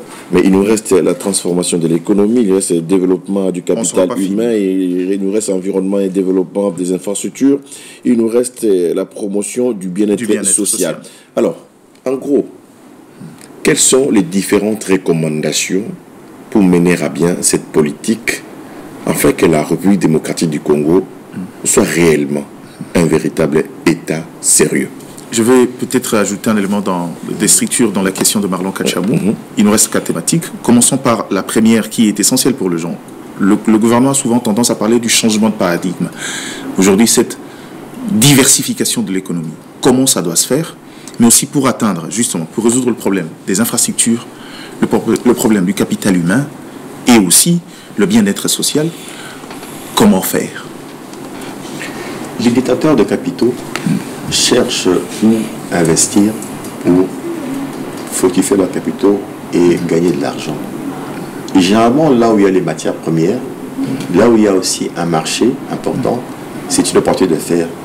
Et la RDC présente ces éléments-là au regard de ce que le sol et le sol congolais offrent. Mais malheureusement, on n'arrive pas à attirer suffisamment de capitaux extérieurs pour ce faire. La RDC, c'est 100 millions d'habitants. C'est aussi un marché. Et la RDC a 9 voisins. Donc c'est un marché régional aussi important. Mais la RDC n'arrive pas à attirer. Pourquoi? Parce que justement, il y a d'abord des problèmes au niveau du climat des affaires. Il est important pour nous d'arrêter ces problèmes de guerre à l'Est et d'insécurité dans le pays pour créer cette confiance. Ce sont des impératifs. Outre cela, il faut que l'on crée aussi un cadre qui permette aux entreprises de fonctionner correctement. Une entreprise doit se mouvoir sur le terrain, mais lorsque les infrastructures routières posent problème, il y a des routes ici, excusez-moi, mais je vais quand même vous dire ça. J'étais avec un ami étranger qui est arrivé ici pour la première fois. Il était à Kinshasa, c'est en 2017, 18, je ne sais plus. Et on passe avec lui en ville, il voit un gros trou. Et il me dit ceci: on nous a appris que la guerre était à l'Est. Mais quand je vois ce trou, je constate qu'il y avait même la guerre ici. J'ai dit, il n'y a pas de guerre ici. Il m'a dit, comment est-ce que vous avez ce trou ici? Vous voyez un peu ça? C'est scandalisant. Et il m'a demandé, est-ce que vos autorités passent par ici aussi? Est-ce qu'ils voient ça? Donc il faut faire un effort pour reconstruire les routes. Alors, construire sérieusement. Malheureusement, c'est ça, en fait, on ne fait pas les choses avec beaucoup de sérénité. Parce qu'il faut comprendre qu'on construit une route aujourd'hui, 3 mois après. Et en réalité, c'est parce qu'on a mal examiné le problème et on l'a mal abordé. Dans les pays développés, quand vous allez, il y a des routes, on dirait que cette route a fait 50 ans, 100 ans. Pourquoi? Parce que dès le départ, on s'est pris au sérieux, on a compris le problème, on a examiné le cadre géographique, l'environnement, et on a donc défini l'approche et on l'a respecté pour avoir des résultats. C'est ce qui a été fait. Donc, il y a la question des infrastructures routières, des infrastructures de transport qu'il faut régler. Il y a aussi la question de la fiscalité. Il y a des impôts. Je voulais que vous restiez sur la question de route parce que peu de gens savent que représente une route pour un pays comme la RDC sur le contexte économique. Non, mais la RDC, c'est un continent. C'est un continent dont le pays est enclavé parce que nous avons que la sortie vers le Congo central pour aller vers l'océan. Et donc, si on n'arrive pas à relier les provinces par route, on ne saura pas résoudre ces questions d'enclavement et on ne pourra pas créer une économie intégrée. Or, dans le PNSD, quand on élaborait, j'ai dirigé l'équipe d'élaboration du PNSD, eh ben, nous étions très clairs. On a dit qu'il faut relier tout le pays par route. Il y a même un schéma. Et c'est même là que l'idée de PLD a vu le jour, qui aujourd'hui est appelé PDL. C'est là qu'on a, et on a proposé tout ce qui est fait comme PDL aujourd'hui, on l'a fait. On l'avait déjà dit à l'époque, et on avait même proposé que l'approche soit un peu différente, que ça se fasse en termes de région et non pas de province pour l'intégration. Parce qu'on a un problème de cohésion sociale. Parce que si toutes les provinces ont chacune les mêmes infrastructures, il n'y aura plus d'échange. Or, l'économie, c'est aussi la spécialisation. Il y a une province comme le Katanga qui a un avantage comparatif en termes de minerais. Il y a une province comme le Bandundu qui a plus d'avantage en termes d'agriculture, l'Équateur, la forêt, et ainsi de suite. Donc, c'est comme ça qu'on développe de manière harmonieuse une économie. Donc, développer ce schéma de connexion de toute la République par voie routière, c'est quelque chose de magnifique. Imaginez un peu que quelqu'un puisse quitter Kinshasa et aller par autoroute et bien construite. Équateur, passer vers province orientale, descendre au centre, Bandundu, Kasaï, aller Grand Kivu, descendre vers le Grand Katanga. Mais c'est terrible. Et quand on met la route les implications sur le plan économique sont de quelle nature? Parce que tout le long de la route, l'activité économique va se développer. Ne serait-ce que les stations, pour ceux qui passent pour prendre du carburant, ne serait-ce que les gens qui chercheront à prendre des unités pour communiquer. Les gens qui chercheront à manger. Les restaurants, les buvettes. Et voilà, et ça crée, mais il faut le faire. Dans le secteur économique, il faut qu'il y ait justement un cadre qui incite. Et parmi les incitants, c'est la paix, la stabilité, la sécurité, les infrastructures routières, tout comme aussi énergétiques. Et ça, c'est grave pour un pays comme la RDC. Quand quelqu'un rentre à la maison et qu'il trouve du courant, il dit gloire à Dieu. Et en Occident, ce n'est pas le cas. Et pourtant, nous avons tout sauf rien. Et là encore, il faut faire des efforts. Je me rappelle, pendant la francophonie, j'ai vu des gens faire des commentaires sur ce qui est de la desserte en électricité. Eh bien, il faut dire que ça doit nous choquer. Parce que pendant la francophonie, il n'y avait plus de coupure d'électricité. Et après la francophonie, ça a repris. Comment on explique ça? Donc, on mérite d'avoir la stabilité dans la desserte que pendant les Jeux. Et après les Jeux, ça part. Alors que c'est notre ressource. Avant de donner ça aux étrangers, il faut que nous-mêmes, d'abord, on profite de ça. C'est être un quotidien pour nous. Et quand les étrangers viennent, ils le trouvent avec ça, ils le prennent aussi avec plus de considération. Donc, il y a ça qu'il faut faire. En ce qui concerne la diversification elle-même, ce n'est pas un slogan. Parce que souvent, les gens en parlent comme un slogan. C'est une réflexion profonde qui demande un programme, des actions pour réellement transformer l'image de l'économie. Et notre économie est malade ou faible parce que justement, elle est très vulnérable. Elle dépend que du secteur minier. C'est un minier qui ne transforme pas. Or, si on met en place aujourd'hui une politique qui consiste à dire que tous ceux qui exploitent les minéraux congolais doivent transformer localement, la chaîne de création de valeur va s'élargir. Il y aura l'extraction et la transformation. Il y aura plus de création. Alors nous n'avons pas assez de pouvoir pour pouvoir l'imposer. Non, on a le pouvoir. On a modifié le code d'ici. Le code minier a été modifié. C'est avec beaucoup de difficultés que ça s'en fait. Oui, mais ça a été fait. Mais c'est passé quand même. C'est passé. Donc, ça veut dire que quand on veut, on peut. Et pour ça, coup de chapeau au président Kabila, parce qu'il s'est battu pour ça. Il l'a dit et il l'a fait. Ah oui, ça c'est important. Et c'est un élément qui, aujourd'hui aussi, conforte le niveau de recettes publiques en RDC. Donc, si on veut, on peut. On peut se battre avec XY, mais parce que c'est notre pays et parce qu'on veut le bien-être des Congolais, faisons-le. Donc, ce n'est pas un slogan. Ça, c'est une mesure. Je donne un exemple. Le lait nido que nous consommons ici, par exemple, il y a la boîte qui arrive, fabriquée, et nous l'achetons, et la personne qui va prendre l'argent et repart avec, c'est fini. Mais il y a certains pays africains, je ne cite pas leur nom, mais j'ai été à l'époque du premier Somouzito. On a été sur le terrain, on a été envoyé, on était à certains pays. Ces pays-là, qu'est-ce qu'ils font? Le même lait est fabriqué, mais sur place. Ce qui fait que l'entreprise, puisqu'elle s'installe sur place, a besoin des fermiers pour recevoir du lait. Une véritable chaîne de valeur. Il arrive, il est traité, il est mis en boîte et ensuite vendu. Parfois ça reste sur place. Ça reste sur place. Et vous voyez un peu le nombre d'emplois créés, la richesse créée, et l'État perçoit aussi des impôts sur tout ça. Vous voyez un peu les impacts au niveau de l'économie. On peut aussi exporter. Et voilà. Voilà. Donc, vous voyez un peu tout ça. Ce sont des éléments en fait, qu'il faut mettre en place. Le secteur touristique. Imaginez un peu si aujourd'hui, on drague le fleuve et on fait du fleuve un boulevard naturel. Et tout le long, on peut faire des croisières. C'est-à-dire, les gens prennent un bateau qui quitte ici, ils vont jusqu'à l'équateur. Ils arrivent là, ils s'arrêtent. Il y a un hôtel au bord de la forêt équatoriale, bien construit là, avec les animaux ici, là. Vous êtes là, il y a des léopards. Voilà un peu. Et des magasins, les gens. Mais on crée l'activité économique. Vous quittez, vous rentrez dans le bateau, vous allez vers Kisangani. Vous arrêtez de là avec les Wagenia. Vous voyez les chutes, les pêcheurs, vous êtes là. Et la cuisine, la gastronomie, c'est une richesse, hein, mais qu'on néglige. La gastronomie congolaise. Vous continuez votre voyage jusqu'à c'est une rêverie d'un politique. Hein. Non, c'est faisable.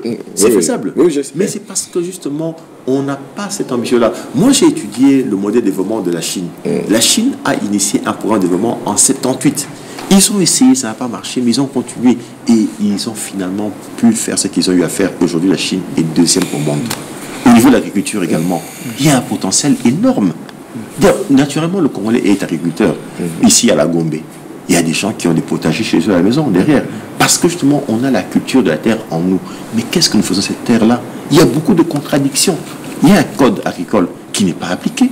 Il y a l'article 16 qui pose problème. Mais le Parlement ne prend pas le temps de discuter de ces questions importantes. Excusez-moi, ça c'est mon choix, moi. J'estime que ce sont des questions à aborder, mais on nous a parlé ici de mariage polygame.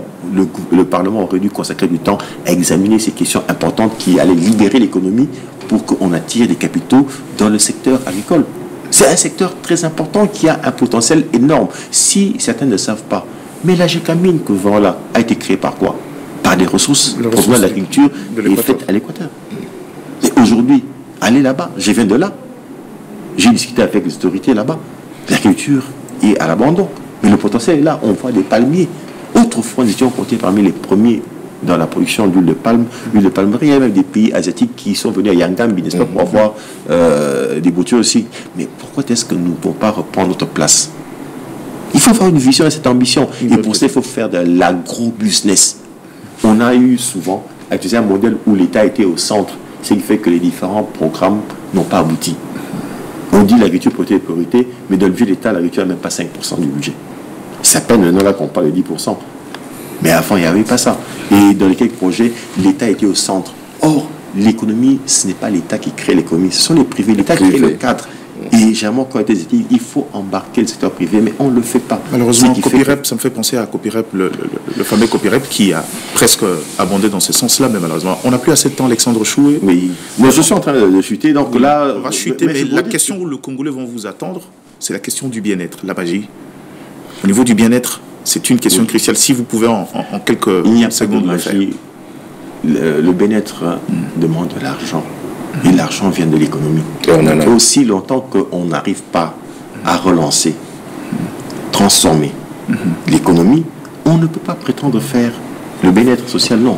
Parce qu'une économie plus performante donne plus de moyens à l'État, ce qui permet à l'État de mieux financer l'éducation, la santé. On est dans des programmes de gratuité, tout ça, c'est bien, mais il faut avoir des moyens pour financer ça. La gratuité, c'est une bonne chose parce que c'est en fait une règle budgétaire qui impose à l'État de payer pour les gens qui étudient dans les écoles publiques. La gratuité de la maternité, c'est pour que l'État puisse payer. Ce sont des règles budgétaires. Mais pour que la règle soit appliquée, il faut que l'État ait suffisamment de moyens. Mais si la collecte ne se fait pas bien, comment est-ce qu'on peut espérer financer correctement la gratuité? Et si la gestion même du processus de dépenses publiques pose problème et qu'il y a des irrationalités dans les choix, ça va évincer, n'est-ce pas, les dépenses essentielles comme l'éducation et la santé. Parce qu'on a pris des engagements au niveau par exemple, du pacte mondial d'éducation. Il est dit qu'on doit consacrer au moins 4,5% du PIB au secteur de l'éducation. Mais actuellement, en RDC, nous sommes à 2,6%. Il y a encore un pas. Une marge à faire. En ce qui concerne la santé, la déclaration d'Abuja a dit qu'il faut consacrer 15% du budget à la santé. Mais ce n'est pas le cas. Et dans le secteur de la santé aussi, il y a lieu de faire des réformes internes. Si vous analysez le budget de la santé, vous allez remarquer que 60% du budget de la santé va dans la curation et non pas dans la prévention. Or, il est établi que la prévention est la meilleure approche. Pourquoi laisser le corps être touché alors qu'on peut prévenir? Et ce qui est encore choquant, si vous prenez les chiffres sur, par exemple, le financement de la vaccination, quelle est la cote-part de la RDC? Donc nous faisons nos enfants en nous, mais le financement de la vaccination vient de l'extérieur à 90%. Donc, il faut renverser. Ce sont des éléments, en fait, des signaux qui montreront que nous regardons autrement aujourd'hui les choses. Il faut le faire pour l'intérêt du pays. Il y a la question de l'emploi, sous-emploi, et tout ça, c'est avec l'économie. Il faut que l'économie reprenne de plus belle. Il faut aussi qu'on formalise l'économie. Et c'est possible de formaliser l'économie. Il y a des approches. Il suffit de créer des programmes de facilité à travers des incubateurs. Vous attirez l'entreprise, elles se formalisent, vous les aidez, elles améliorent leur capacité, mais parce qu'elles sont formelles maintenant, elles vont vous donner un retour parce qu'elles vont produire, elles vont donc payer l'impôt.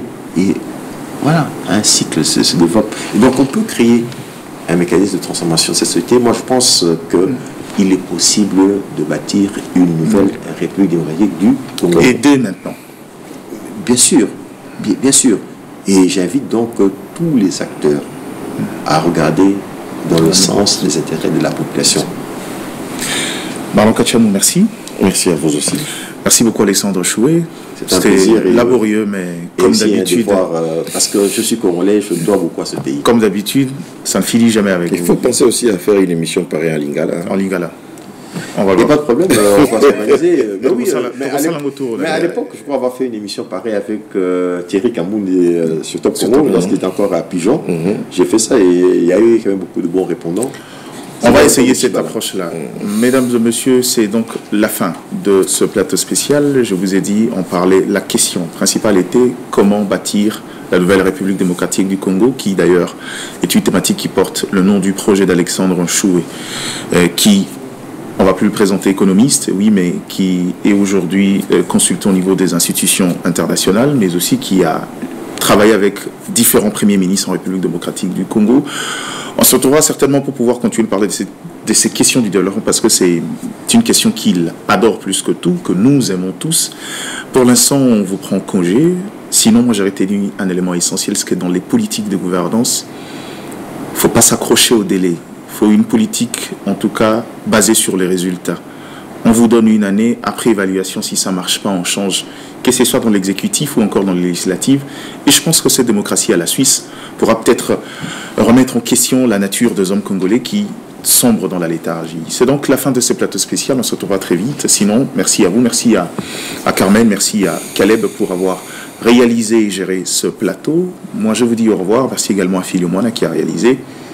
Et à très bientôt. Au revoir.